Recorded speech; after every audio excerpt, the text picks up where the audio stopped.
get into this podcast. It's been a while since we did the last one at the Ducks, and I've got a few things on my mind, talk out loud, I guess, try and distill what I've learned over the last 4 to 6 weeks since the last episode. There's a few obsessions, and I want to start with this idea of daily tracking mixed with goal setting. So the whole of July, I was tracking a few key metrics. By the end of the month, there was some really clear outcomes that I could attribute to those actions. And so in real terms, what that means, not only just selling more stuff, but tracking the precursor to the sale, meaning the follow-up, the initial presentation, the meeting people, the doing the thing that you don't always want to do. And what I mean is essentially the follow-up or asking for the sale. And so by tracking this over the last 6 to 7 weeks now, I've got more and more data to help evidence this. Throughout the coaching sessions and conversations with people, the level of creativity for not doing the thing, it's very high. There's a number of excuses. There's so many things that people come up with in order to distract them away from the inevitable, which for most businesses, I'm going to guess 80 to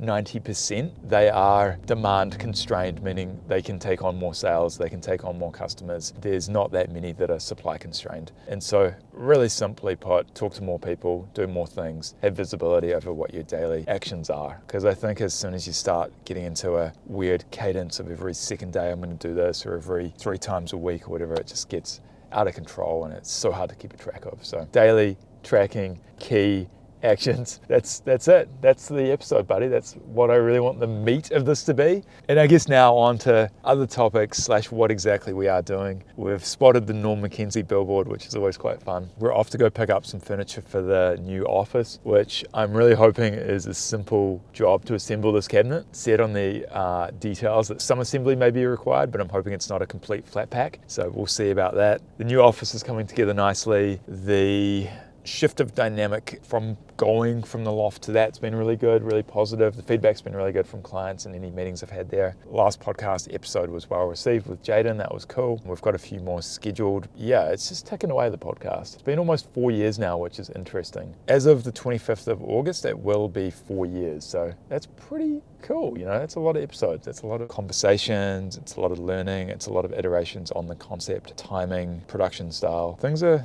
ticking along. Altitude Collective is ticking along. There's been a good few new members join, which is awesome. Love to introduce new energy, new business owners and new individuals to the group. So that's really cool. The ads are still running. I know that was relatively new when we last did a solo update. So Digital Simple is still running the ads. We've shifted a few things around with the strategy, but it's still in motion. Trying to refine it a little bit more. I think there was an initial surge of really high quality leads, and now that's, I guess, shifted, right? Like there is only so many hot leads out there in the world, I suppose, but you know, it's a process. What else have we got, buddy? I am going away. It is a combination trip, part reconnaissance to do an event potentially in Bali, part recharging and warming up, but I felt that we did about as much as we could from a planning perspective around a Bali event without actually going there. It was really hard to get a feel for what the accommodation venues were like, what the other activities would be like. And so,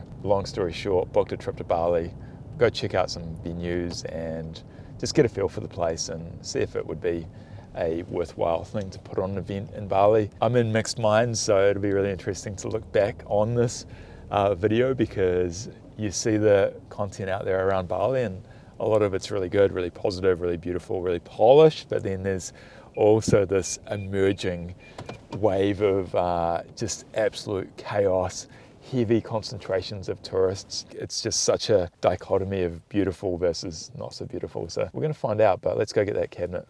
Hey, how'd you rate your Farmers experience? I do like Farmers. I think it's a sleeper. I think it's underrated, and I'm a big fan. Morehouse Ave Store, very, very good staff, very friendly. I don't want to ramble on too much this episode. I think we just want to keep it short and sweet. As I say, I got that off my chest about the power of tracking and visually seeing what you're doing day in, day out. That was something that I really wanted to mention. One of my favorite podcasts of all time, the Williams Corp one, the only podcast I've listened like from episode 0 through to the end. I quite like the way that they interwove solo episodes shorter ones into the mix, whether it was about a specific topic or just a quick update. I quite enjoyed that, so might see more of that in the future. But that's it for now. We'll give an update once this cabinet's installed in place, and then one after the Bali adventure. Thanks for watching and listening, and we'll see you back soon.